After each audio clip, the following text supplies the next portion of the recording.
Hello, this is our fourth video in our little series for sound at PBC. This video is going to cover gates and reverb. They're two very different processes. They're not related. It's just the last couple of effects that we need to talk about within the PreSonus system. So we'll talk about gates first. Gates are probably the effect that you'll use least on PreSonus, and the general rule is if you don't understand them, just turn them off because they can do more harm than good. So I'll talk about some of the ways not to use them, but first I'll explain kind of what they are and how I would use them. So a gate is a dynamic processor, and it basically acts like an automatic mute switch. So you basically set a threshold, like a compressor and a limiter, but the level will go above the threshold, and once it goes below the threshold, it will automatically get muted. So classically these are used to mute noisy channels when they're not playing. So say for example a guitar that has a lot of kind of hum or hiss or something in it. Whenever they're playing their guitar, this channel is on and going, and whenever they stop, it mutes the signal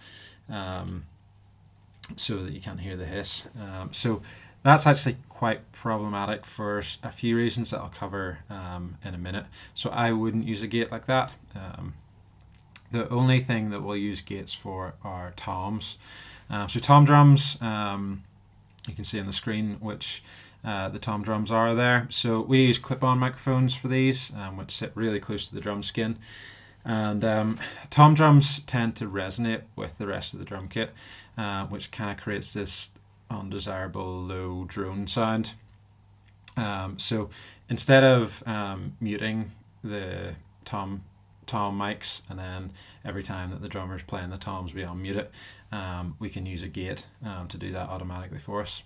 So I'll show you a little example here. Okay, so this is a song we've been looking at, and here is the floor tom.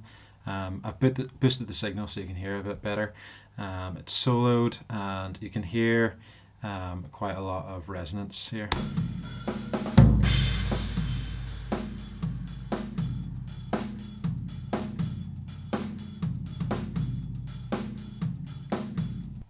So obviously that low resonance is going to add a bit of mud to the whole mix, so we don't really want that, but we do want this initial tom hit. So we use a gate to let this signal through but mute it for the rest of the time. So we turn that on. Our threshold is -15, and you can hear the effect of it here. Okay, so you can hear there that it muted it. Our main controls on our gate that we want to pay attention to are our threshold and our attack and release.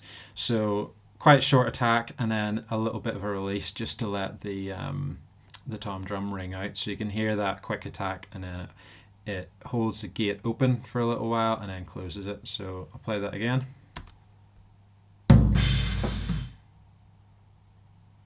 And then mutes it. So gates can be really useful for tom drums. Okay, so as I said, gates won't be used that often, and to be honest, with our toms at PBC, the drum skins are all quite old and quite dead, so there won't be loads of resonance happening. But maybe if you're mixing live stream and you have headphones on, just bring the level of the drums up on their own and listen out and see if you can adjust that gate, just to kill any resonance if you can hear any.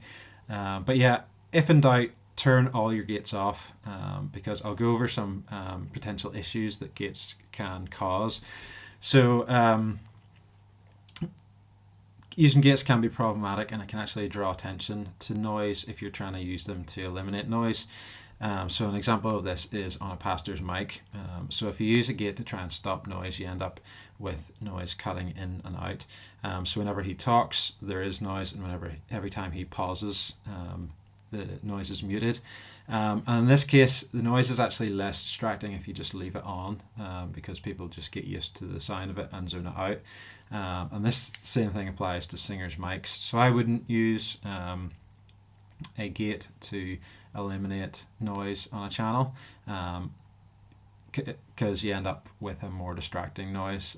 Unless it's really tuned in, yeah, it'll be more distracting. So gates can also be problematic when instruments play quieter parts. So say a violin's playing quite a quiet, delicate part, and the threshold, if it's too high, you'll end up getting violin notes that are stopping and starting and kind of muting, and it cuts in and out. So I'll give you an example with this on a guitar. Here's a little swelly guitar part. It's kind of an atmospheric part that swells in. There's lots of delay and reverb to kind of create a bit of a soundscape instead of like a rhythmic sort of thing.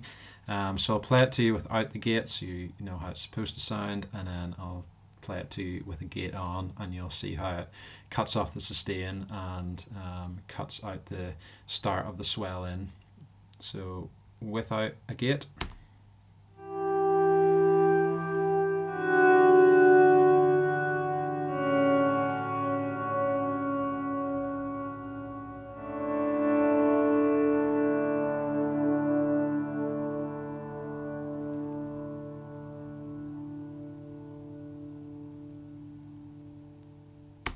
Okay, and with the gate.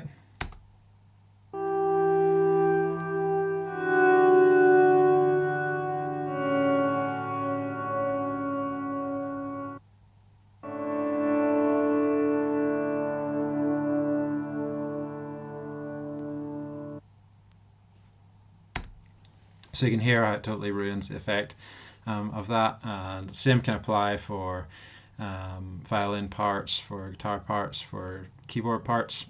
So that's kind of why I would avoid gates for most things. So reverb. Reverb is a really useful tool to be able to use, especially on live stream mixes. You'll find that if you ever hear a really close and dry vocal, especially singing, it can actually sound quite uncomfortable, and generally sounds quite amateur when you hear that. So a close dry vocal can be quite unforgiving. So using a little bit of reverb, we can do a bit of help in masking it and covering up some flaws in the vocals, or other instruments too. So here I'll show you first how we set up a reverb in PreSonus, and then I'll explain how I would use them. So most of you already know how to set these up, but I'll go over it anyway, and hopefully it'll clarify some things for you. On PreSonus, each channel has these built-in effects. So you got your gates, well, just turn that off, and our compressors and equalizers and limiters all built into each channel strip, but our reverb's different. We have to use send and return. So this kind of mimics how old school analog desk would work. So I'll show you a picture here. So basically we would have gone to channel 1, turned up the auxiliary send on channel 1, and that would send it to the effects unit. And it does its thing, creates a wet signal. So a wet signal is like a reverb or delay, time-based thing. So effects unit creates the reverb, the wet signal, and then we send that back into one of the channels of the mixer, and then we mix that in accordingly. So on PreSonus, it's pretty much the same. So say we have BV1 and we want to add some reverb to that. So we'll go to effects A, and this is effectively the send to effects A. So all these, if I put this up, that will now be sending BV1 to effects A unit. So you can see which units you're using. So effects A is small room, and if we want to mix that into our mix, we scroll to the very end of our main mixer and we turn up effects A, and then you'll have reverb on your voice. Okay, so on PreSonus we have the option for 2 different reverbs, effects A and effects B. If you click up here on effects or FX, you get to select which kind of reverb you have on A and B. So I would generally go for one small and one bigger. The small one you can use for vocals and that kind of thing. Effects B, the bigger room, I would use for violin and maybe guitar and maybe piano. So these generally have, it's because I'm not connected to an actual PreSonus unit, but these generally have controls along here. And you have the main two controls we're looking at are pre-delay and decay. I'll explain what those are in a minute. So the difference between the sound of a small room and a warm room. This is the sound of a small room, which is good for vocals. This is the sound of a big room, which is good for strings. So hopefully you heard the difference there. It's fairly intuitive. So pre-delay on a reverb basically creates a little bit of a delay. After you have the dry signal, it creates a little bit of a delay with the reverb. So this can be really useful for vocals. So if you set your pre-delay above 10 milliseconds, this will basically create a little bit of clarity in the vocal. So hearing the dry signal and the wet signal at the exact same time as one sound can be a little bit muddy. So I would set a pre-delay of 20 to 30 milliseconds.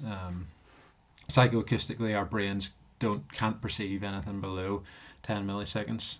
So I go between 20 and 30.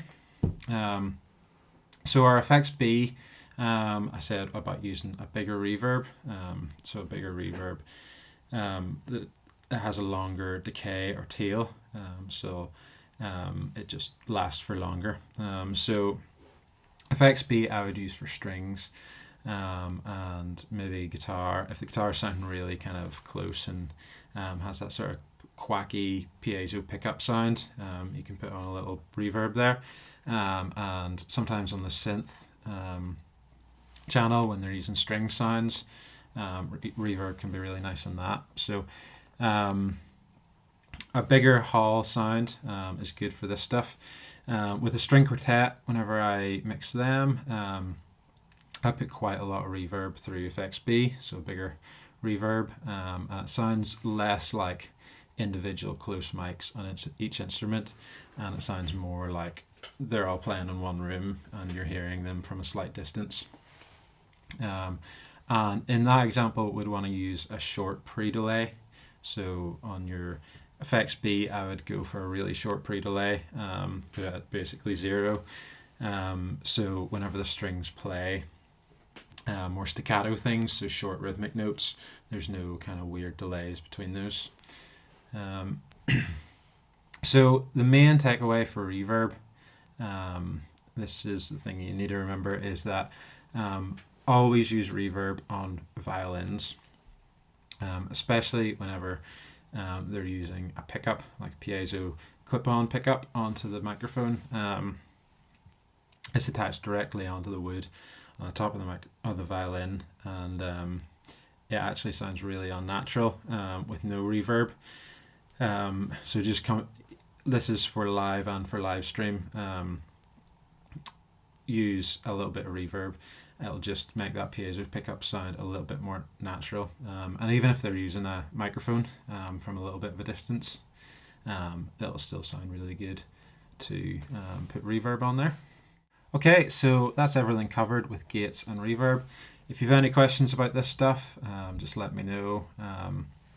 That's kind of most of the stuff covered on PreSonus, all the effects that I would use, how I would use them.